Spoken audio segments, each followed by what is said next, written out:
ये मन वाकई में अद्भुत है। आपका मन अतीत में जाकर कुछ ऐसी बातें खोज कर लाता है जो काफी पहले समाप्त हो चुकी थी। कभी कभी अतीत की बातों को याद करना अच्छा होता है, पर कई बार अतीत की कुछ बातों को भूलना जरूरी होता है।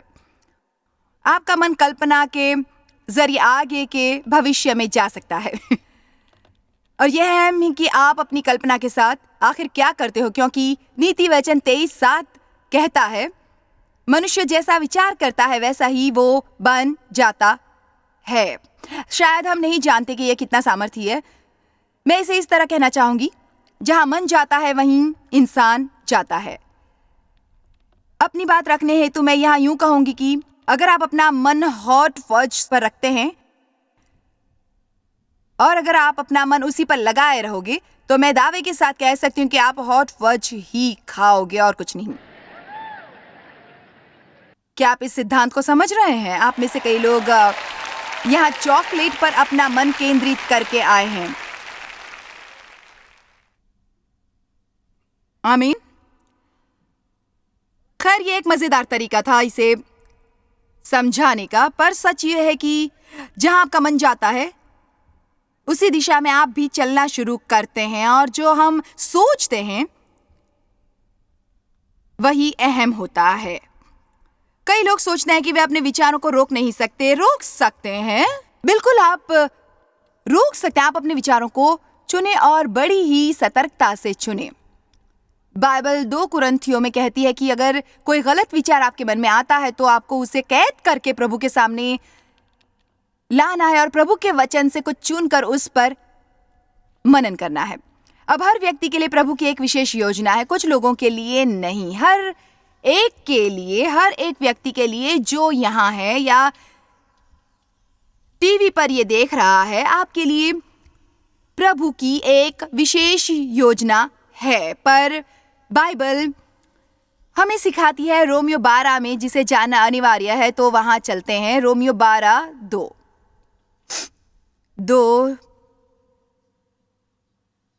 शायद ये वो सबसे पहली बात है जो हमें प्रभु के वचन से सीखनी चाहिए। इस संसार के सदृश न बनो, पौलुस मसीहियों को सिखा रहा है। वो कहता है, अब बाहर जाकर संसार के लोगों की तरह व्यवहार न करना, संसार की प्रथा और परंपरा के अनुसार खुद में परिवर्तन न लाना, परंतु तुम्हारे मन के नए हो जाने से तुम्हारा चाल चलन भी बदलता जाए, जिससे तुम परमेश्वर की भली और भावती इच्छा पूरी करो, ताकि आप खुद को साबित कर सको। देखो, अपने लिए प्रभु की महान योजना के बारे में जानना अच्छा है, लेकिन इसे आपको साबित करना होगा और इसके लिए आपको प्रभु के वादों पर खड़े रहना होगा। वचन का प्रयोग करो। प्रभु क्या कहता है ये जानो और देखो उससे काम बनता है या नहीं। तो लिखा है आपके लिए प्रभु की भली योजना है, और वास्तव में मुझे ये इस तरह कहना पसंद है कि अगर आप प्रभु की तरह सोचेंगे तो प्रभु की आपके लिए जो भली योजना है वो यकीनन पूरी होगी। सबसे पहले जहां शैतान हम पर हमला करता है, हमें हराने की उसकी नंबर 1 योजना है हमारे मन के विरुद्ध उठना, हमारे मन के सत्य को खुरेदना, ऐसी बातें जिसे प्रभु का वचन सहमत नहीं है, या शायद वो हमारे साथ भी वही करेगा जो उसने हव्वा के साथ किया था, यानी वो सत्य को जरा सा बदलता है। क्या प्रभु ने सच में ये कहा कि तुम वो फल नहीं खाओगे? प्रभु जानते हैं कि उसे खाते ही तुम उनके समान बनोगे। उसने वचन को पूरी तरह नहीं तोड़ा, उसने उसे मरोड़ा, बस थोड़ा सा। और मैं जानती हूं कि अगर आप मसीही हो तो आपने ये सुना होगा, वो आपको कानों में बाहर आने तक, पर मैं आपको ये दोबारा बताऊंगी। आपको प्रभु के वचन का ज्ञान होना जरूरी है, और इसके लिए जरूरी है संदेश सुनने और सीखने से बढ़कर कुछ और करें। आपको खुद वचन सीखना होगा। जो कोई डॉक्टर होना चाहता है वो ये नहीं चाहेगा कि वो बिना कोई मेहनत या पढ़ाई किए डॉक्टर बने, और अगर किसी ने ऐसा किया भी तो मैं यकीन से कहूंगी मैं उसके पास नहीं जाऊंगी। खैर, आज हमारे बीच में काफी लोग ऐसे हैं जिनके पास दिमागी ज्ञान की कोई कमी नहीं है, पर ऐसे लोग बेहद हैं जिन्हें प्रकाशन मिला है। हमें जानकारी है पर प्रकाशन की जरूरत है, और प्रकाशन या वचन का पालन करने की सामर्थ्य आती है दोहराने से, यानी वचन को बार बार सुनने से। जब भी हम हर बार आप प्रभु का सत्य वचन सुनते हो, तब वो उस धोखेबाजी की एक और छोटी सी परत हटाता है जिसमें हम जीते हैं। हमें अर्धनियमित तौर पर मन से संबंधित किसी शिक्षा को सुनने की जरूरत है। हमें इस शिक्षा की भी जरूरत है जो हमारे मुंह से निकले हुए शब्दों के सामर्थ्य पर कुछ रोशनी डालेगी, क्योंकि अगर आपने अपने मन को अभी सीधा नहीं किया तो आप कभी भी उसे सीधा नहीं कर पाओगे। अगर आप अभी प्रभु की तरह बोलना और सोचना नहीं सीख पाए तो आपको वो सब मिलने की कोई आशा नहीं है जो प्रभु को आपको देना है। मैंने जो कहा है उसे मैं दोहराऊंगी। अगर आप अभी प्रभु की तरह बोलना और सोचना नहीं सीख पाए तो आपको अपने जीवन में विजय मिलने की कोई भी उम्मीद नहीं रहेगी। और फिर एक बार मैं ये कहूंगी, क्योंकि मैं चाहती हूँ कि कोई ये बात सुनने से ना चूके, अगर आप अभी प्रभु की तरफ बोलना और सोचना नहीं सीख पाए हैं तो आपको अपने जीवन में विजय मिलने की कोई भी उम्मीद नहीं रहेगी। आमीन। और यहाँ लोगों का एक और विशेष समूह है जिनके लिए मुझे यही बात दोहरानी होगी, और वो है हमारे अद्भुत टीवी श्रोता। अगर आप अभी से प्रभु की तरह कैसे सोचे और प्रभु की तरह कैसे बोले, इसके बिना अपना जीवन सीधा करने की आपको कोई उम्मीद नहीं है। इसके लिए थोड़ी मेहनत चाहिए, आपको थोड़ा काम करना होगा, पर इससे आपको यकीनन फायदा होगा और इसका परिणाम ऐसा होगा कि आपको बेहतर फल प्राप्त होगा। पर यह रातों रात नहीं हो सकता, पर जब तक आप प्रगति करते रहोगे तब तक आप में छोटे छोटे बदलाव आते रहेंगे और आपका जीवन बदलेगा। आपके लिए प्रभु की एक खास प्रकार की योजना है, पर आपका मन नया होना चाहिए। अब हम अपने भीतर के पुराने व्यक्ति को छोड़कर नया व्यक्ति कैसे बनेंगे, जिसके बारे में बाइबल हमें बताती है। बाइबल कहती है यदि कोई मसीह में है तो वो नई सृष्टि है, पुरानी बातें बीत गई और वे सब नहीं हो गई हैं। हम पुराना स्वभाव फेंक कर नया पहन सकते हैं। आइए देखें इफिसियों 4। यहाँ देखते हैं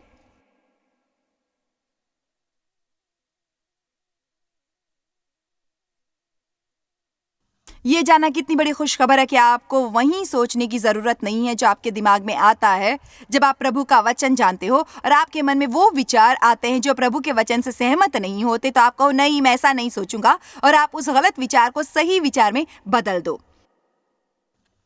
हम सब में ये वृत्ति होती है, हम औरों के बारे में गलत सोचते हैं या स्नेह रखते हैं। या क्या आपको कभी संदेह होता है कोई व्यक्ति कुछ गलत नहीं करता, फिर भी आपके मन में ये बात बैठ जाती है कि उसी से ये गलती हुई है। और अगर मेरे मन में किसी तरह का संदेह आते ही मुझे ये पहचानना चाहिए कि ऐसा कुछ मेरे मन में आया है जिसे मुझे बदल देना होगा। 1 कुरिन्थियों 13 के उस भाग में जो कहता है प्रेम हर व्यक्ति की अच्छाई में यकीन करता है, तो कई बार मुझे सिर्फ ये कहना होगा नहीं, प्रेम हर व्यक्ति की अच्छाई में सदा यकीन करता है, मैं भी अच्छाई में यकीन करूंगी। ऐसा करते ही अक्षरशः शैतान के साथ हमारी लड़ाई होती है, और लड़ाई के हमारे शस्त्र जो हैं वो दैहिक नहीं हैं, वे प्रभु में ऐसे बलवान हैं कि वे सारे दृढ़ गढ़ों को गिरा देंगे, और वे सारी कल्पनाओं को और विचारों को और सिद्धांतों को और हर एक ऊंची और भव्य वस्तु को जो खुद को प्रभु के वचन के सच्चे ज्ञान से ऊंचा उठाती है उसे गिराएंगे। 2 कुरिन्थियों 10:4-5। शैतान आपके मन के साथ युद्ध करना चाहता है। आपके हर तनाव का वही एकमात्र स्रोत है। जब भी आप हार मानना चाहते हैं तब अपने आप से पूछे कि आप क्या सोच रहे हैं, और आप जान जाएंगे आपके हार मानने का स्रोत क्या है। जब आपको लगे कि आप हार मान रहे हैं, अपने आप से पूछिए इसका स्रोत क्या है, आपको हल मिल जाएगा। और आपको आमीन।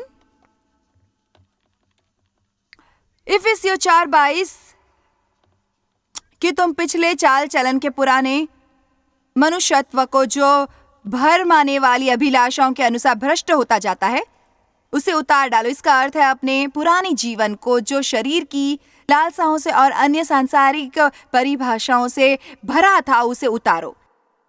मसीह को जानने से पहले जैसा बर्ताव करते थे वैसा ना करें। यहाँ कितने मानते हैं कि मसीह को अपनाने के बाद हमारा स्वभाव बदलना चाहिए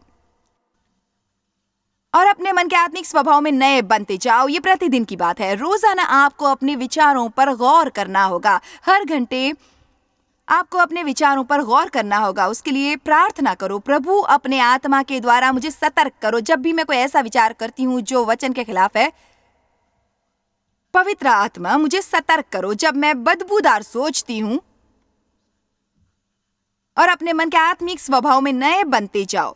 खुद में नया मानसिक और आत्मिक स्वभाव ले लो। वचन 24। और नए मनुष्यत्व को पहन लो जो परमेश्वर के अनुरूप सत्य की धार्मिकता और परमेश्वर की पवित्रता में सृजा गया है। अब मैं देखना चाहती हूँ वचन 23 को, जो वचन 22 से 24 के बीच एक पुल जैसा है। वो यहाँ यूं कहता है कि पिछले चाल चलन के पुराने मनुष्यत्व को जो भरमाने वाली अभिलाषाओं के अनुसार भ्रष्ट होता जाता है उतार डालो। पर यह नामुमकिन है अगर हम बीच वाला वचन नहीं समझेंगे, क्योंकि बीच वाला वचन कहता है और इस तरह ये बदलाव आएगा। आप जहां हो वहां से वहां जाओगे जहां आपको होना चाहिए। अपने मन को लगातार और रोजाना नए स्वभाव की आदत डालकर और प्रभु की तरह सोचना शुरू करके। कोई आपके विचारों को आपके सिवा नियंत्रित नहीं कर सकता। और आज मैं आपको सिखा रही हूं, उसे समझने के बाद शैतान भी नहीं कर पाएगा। आप ये उम्मीद रखो कि प्रार्थना करने के बाद प्रभु आपके विचार नहीं संभालेंगे। हमारे लिए वचन में निर्देश हैं, अपने मन को नया करो, गलत विचारों को हटाकर उनकी जगह अच्छे विचारों को ले आओ। हम सोचते हैं कि जो कुछ हम सोचते हैं वो हमसे जुड़ा है, पर यह जान लो कि जो कुछ आप सोचोगे वही आपके मुंह से निकलेगा और अंत में उसी के अनुसार आप काम करेंगे। और इसलिए बाइबल कहती है कि किसी स्त्री की ओर आप कामुक दृष्टि से देखना उसके साथ व्यभिचार करने के बराबर ही घिनौना पाप करते हैं। यह आपको व्यभिचार की तरह ही प्रभावित करता है। किसी से घृणा करना, बाइबल कहती है, उन्हें जान से मार देने के बराबर ही है। हमारे विचार सामर्थ्य हैं और हमें यह एहसास होना चाहिए कि वे हमारे भीतर हैं। इसलिए ये ना सोचो कि कोई उनके बारे में नहीं जानता, पर प्रभु जानते हैं कि आप क्या सोच रहे हैं। जरा सोचो।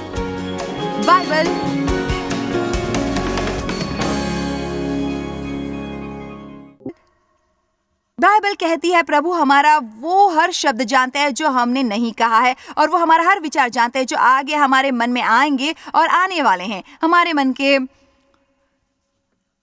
अंदर गुप्त रीति से कुछ चल रहा है। इसका ये अर्थ नहीं है कि प्रभु इसके बारे में कुछ नहीं जानते या इसके लिए हमें प्रभु को किसी तरह का कोई हिसाब नहीं देना पड़ेगा।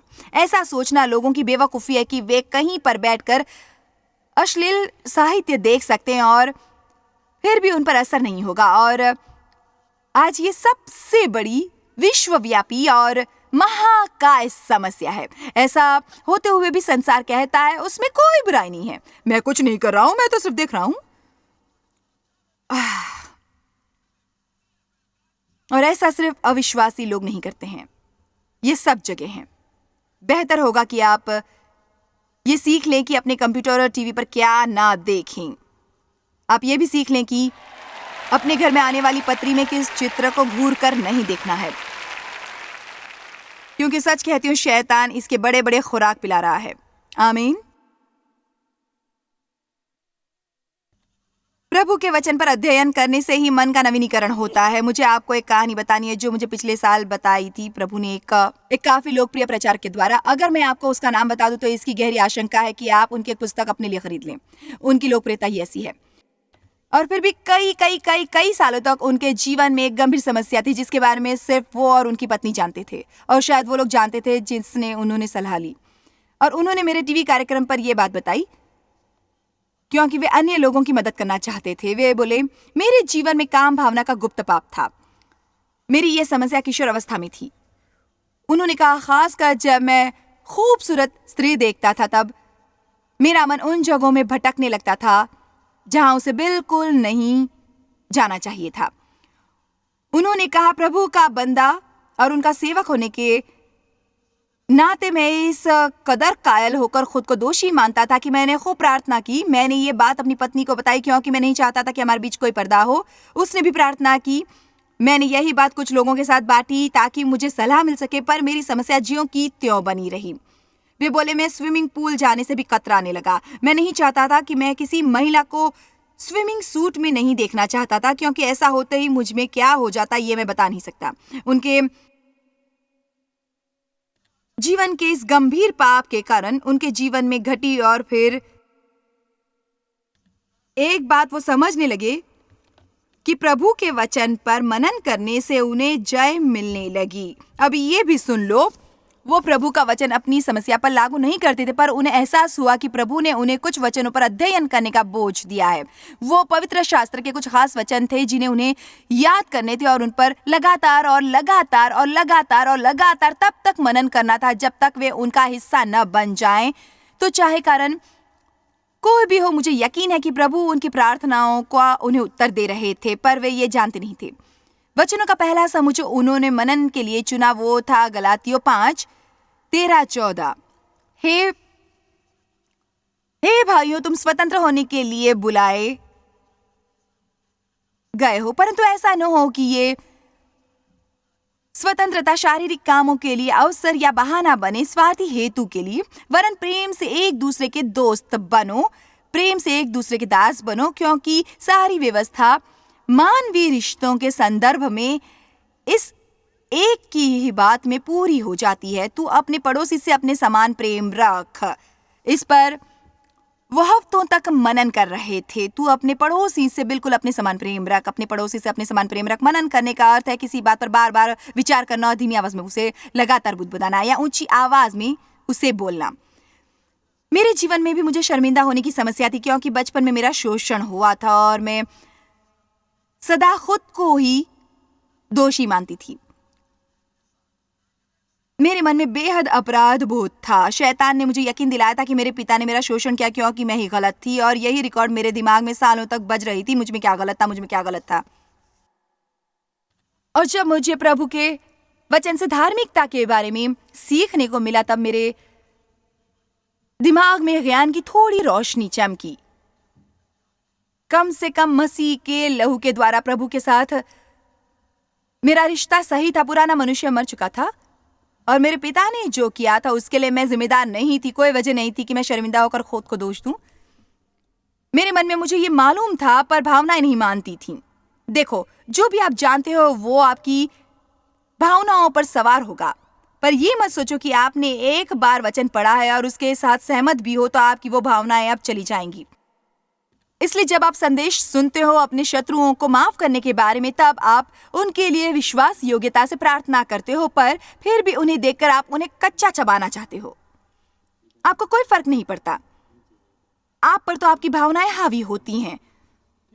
हम भावनाओं पर ज्यादा ही निर्भर होकर उन्हें नमन करते हैं, जबकि हमें प्रभु के वचन को नमन करना चाहिए। गलत महसूस होकर भी सही करो। चलो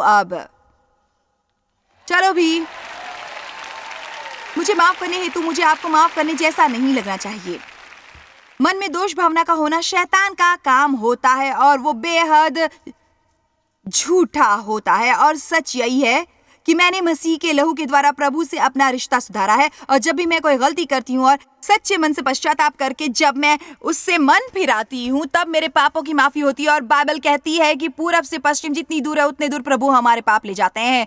आप शैतान से कहो मुझे कैसा लगता है, इसकी मुझे फिक्र नहीं है। क्या आज यहाँ कोई नींद से जाग गया है? हमें कैसा लगता है, इसी में हम खो जाते हैं। कहो मुझे फिक्र नहीं कि मुझे कैसा लगता है, सत्य क्या है मैं जानती हूं। खैर, मुझे भी ऊंची आवाज में यह कबूल करना पड़ा और धार्मिकता के बारे में अध्ययन करना पड़ा, शायद 8 सालों तक। और तब ये यहां से यहां गया। अब ऐसा प्रतीत नहीं होता कि वो वहां से वहां तक दूर है, पर आपकी समस्या जितनी गहरी होगी उतनी ही गहरी जड़ें होंगी उस समस्या की। और अगर आपको प्रभु के लिए कुछ करना है तो शैतान अपनी बड़ी बंदूकें निकालकर आपको रोकने की हर एक मुमकिन कोशिश करेगा। आमीन। पर मैं बेहतर होती गई, और बेहतर और बेहतर और बेहतर और बेहतर और बेहतर और बेहतर। और फिर एकदम अचानक मुझ में पूरा बदलाव आ गया। रोशनी चमक उठी। मैं नई सृष्टि बन गई। वो पुराना मनुष्य मर गया और उसे मसीह के साथ गाड़ा गया और हम जिलाए जाएंगे नहीं, बल्कि जिलाए गए हैं नई जिंदगी जीने हेतु, नई जिंदगी जीने हेतु। चाहे मुझे कैसा भी महसूस हो, असुरक्षित होते हुए भी मैं खुद को सुरक्षित दिखाती हूँ। मुझ में चाहे आत्मविश्वास जरा भी ना हो, पर मैं आत्मविश्वास से पेश आती हूँ। दोष भावना होकर भी मैं धार्मिक दिखती हूँ। मैं चाहती हूँ कि आप इसे समझे। प्रभु इसे समझने हेतु हमें कृपा दो। आप वो नहीं हो जैसा आप सोचते, आप वो हो जैसा आपका विश्वास है, और विश्वास आपकी भावनाओं को प्रभावित करता है। विश्वास में दृढ़ रहो और हिलोरे मत खाओ आगे पीछे आगे पीछे। अपनी भावनाओं को सहलाना नहीं। आप ये बात जान लो कि वे बेहद धोखेबाज होती हैं। आप जान नहीं पाएंगे कि अगले पल क्या करेंगी। सोते समय आपको अच्छा महसूस हो सकता है, पर अगली सुबह आपको लगेगा कि आप नाखून चबाकर जाग गए हैं और आप समझ नहीं पाएंगे कि ऐसा क्यों हुआ। आमीन। मेरी सहायक लड़कियों में से एक लड़की ने पिछले हफ्ते मुझसे कहा, आज मुझे किसी को चोट पहुंचाने का मन कर रहा है। मैंने कहा, खैर मैं यहां से जा रही हूं क्योंकि मुझे वो व्यक्ति नहीं बनना। अगले ही दिन उसने कहा, वहां मुझे कल क्या हुआ था पता नहीं, पर आज मैं बिल्कुल ठीक हूं। देखो, ऐसा ही होता है। हमें आत्मिक परिपक्वता आने से पहले हम भावनाओं की सुनते थे।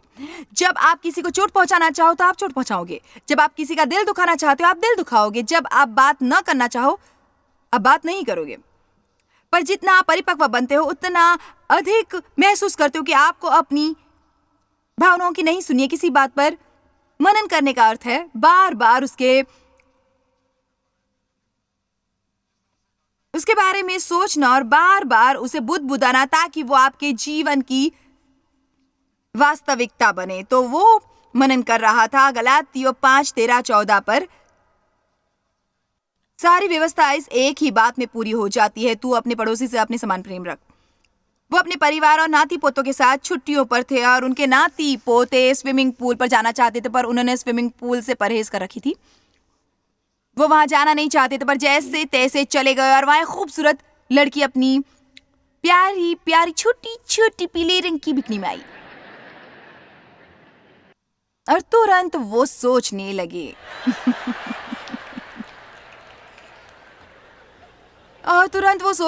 अरे नहीं। पर उन्हें बड़ी हैरानी हुई क्योंकि उन्हें कुछ नहीं हुआ, क्योंकि वो इस वचन पर मनन कर रहे थे। और उस लड़की को देखकर सबसे पहले उनके मन में आया जो बात आई, वो काम भावना की बिल्कुल भी नहीं थी। उन्हें लगा क्या पता उस लड़की के पिता उससे सही तरीके से प्रेम करते हैं या नहीं। क्या पता शायद इसलिए वो खुद को इस तरह पेश करती होगी क्योंकि उसे लगता होगा कि इस तरह उसे कहीं से अपने लिए प्यार मिलेगा। वो उसके लिए प्रार्थना करने लगी और उन्हें एहसास हुआ और उन्होंने ये जाना और जाना और जाना और जाना कि उनकी ये आजादी वचन पर मनन करने का परिणाम था। उनकी ये आजादी वचन पर मनन करने का परिणाम था। मुझे यहाँ आपको कुछ बताने, कई लोगों का मन किसी अनियंत्रित जंगली जानवर जैसा होता है। अब यहाँ बैठे हो इसका अर्थ ये नहीं है कि आप सुबह तक यहीं रहोगे। यहाँ आने के बाद आप अपने मन में 25 जगहों में जाकर आए होंगे।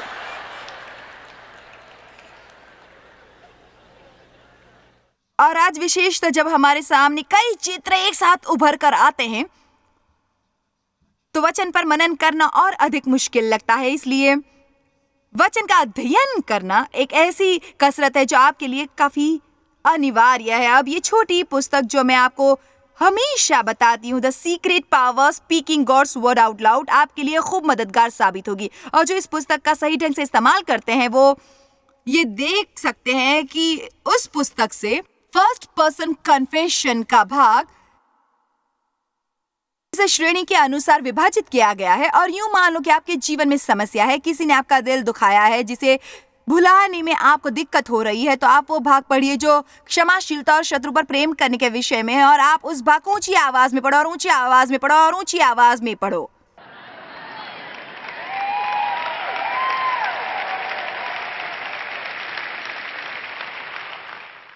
यदि आप आलसी मसीह हो तो आज ही इस पर विजय पाओ। अगर आप ऐसे शख्स हो जो हमेशा किसी की प्रार्थना में रहना चाहता है ताकि वो आपके लिए प्रार्थना कर सके, तो आज आप इस पर विजय पाओ।